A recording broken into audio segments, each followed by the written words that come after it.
নির্বাচনের আগে স্থানীয় নির্বাচন হতে দেওয়া হবে না জানিয়ে প্রেস ক্লাবের সামনে নাগরিক সমাবেশ। বিএনপি চেয়ারপারসনের উপদেষ্টা জয়নুল আবেদীন ফারুক। জাতীয় নির্বাচনের আগে স্থানীয় সরকার নির্বাচন বাংলার বুকে হতে দেওয়া হবে না বলে হুঁশিয়ারি দিয়েছেন বিএনপির চেয়ারপারসনের উপদেষ্টা জয়নুল আবেদীন ফারুক।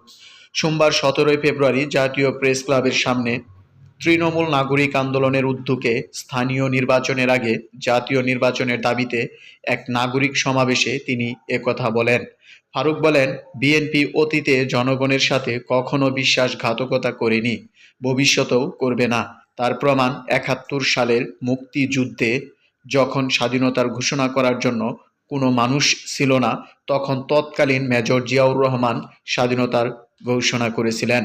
আর বর্তমানে তারেক রহমানের প্রতি মানুষের যে ভালোবাসা, তিনি যে জনপ্রিয়তা পেয়েছেন, তাতেই এটা প্রমাণ করে। আর একটি দল আছে যারা স্বাধীনতা বিরোধী ছিল, তাদের উদ্দেশ্যে বলতে চাই, কিসের টালবাহানা শুরু করেছেন আপনারা? এই সরকারকে দোষারোপ করার জন্য কি টালবাহানা শুরু করেছেন? গণতন্ত্রের সপক্ষে শক্তি হচ্ছে বাংলাদেশের জাতীয়তাবাদী দল বিএনপি। তারা এখনও রাস্তায়।